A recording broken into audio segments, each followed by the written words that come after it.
All right, let's dive right in. Today, we're unpacking a really provocative document called Dignitas Omnium. Now, this is a draft encyclical, which is basically a major heavyweight teaching paper, and it makes a powerful case for gender equality in the Catholic Church. And believe me, it doesn't just tiptoe around the issue. It goes straight for the heart of one of the Church's most difficult and long-standing debates. So, right off the bat, the document throws down this massive idea from the philosopher Simone de Beauvoir. One is not born a woman, one becomes one. This one sentence is everything. The idea that being a woman is something society builds, not just something you're born as, well, that's the key that unlocks the document's entire argument. Keep it in your mind as we go. Okay, so first up, the document gets right to the point. It lays out this huge, fundamental conflict that's sitting right at the center of the modern Catholic Church, a clash between what it teaches and what its own laws demand. And here is that conflict, plain as day. On one side, you have this core church teaching. Every single human being has equal dignity. Beautiful, right? But then, on the other side, you have church law, Canon 1024 to be exact, which says flat out that only a baptized man can become a priest. So the document asks this devastatingly simple question. How can you say everyone has equal dignity, but then legally block an entire gender from your most sacred roles? That contradiction is the central problem we're going to explore. So, to build its case for change, the encyclical says, hold on, we first need to completely rethink what we even mean by man and woman. It does this by breaking down the ideas of sex and gender. First, it starts with biological sex. Pretty straightforward. This is the physical stuff, the chromosomes, hormones, anatomy. You can think of it as the biological hardware you start with. But then, it introduces gender. And if sex is the hardware, the document argues that gender is the social software. All the roles, expectations, and behaviors that our culture programs into us about what it means to be male or female. And the key takeaway here is that this software is learned. It's constructed. It's not something we're just born with. Now here's where it gets really fascinating. The document argues that even that biological hardware isn't a simple on-off switch. It points out that scientifically, things are way more complex. You've got chromosomal variations beyond just XX and XY. You have intersex people whose bodies don't fit neatly into those two boxes.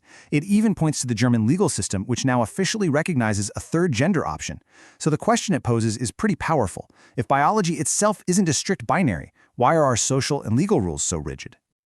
Now, this whole way of thinking didn't just appear out of thin air. The document is careful to place its arguments in historical context, showing how these ideas developed over time. It's like a relay race of big ideas. It starts with the Beauvoir, who passes the baton to Anne Oakley, who then passes it to Judith Butler, and so on.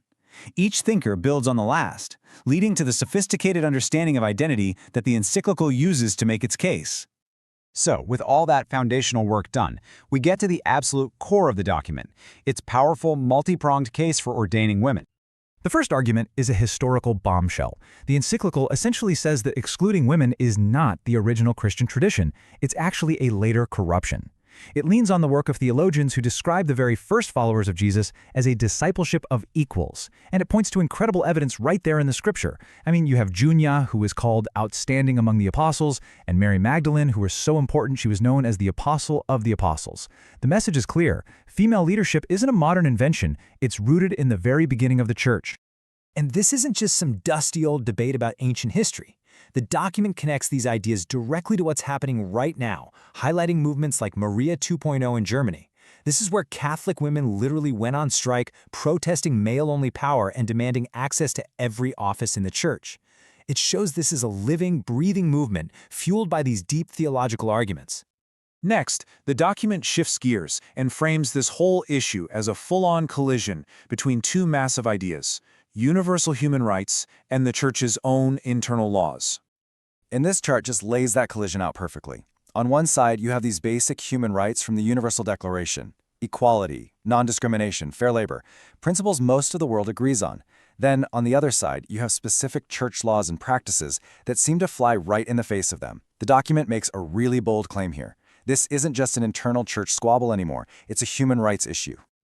To describe the real-world impact of these laws, the document uses a shocking and powerful metaphor. It calls them legal landmines. Think about that. It's saying the church has planted invisible traps in its own system that quietly block people's paths and cause devastating, identity-destroying harm when someone's calling is suddenly blown up by a rule they can't see.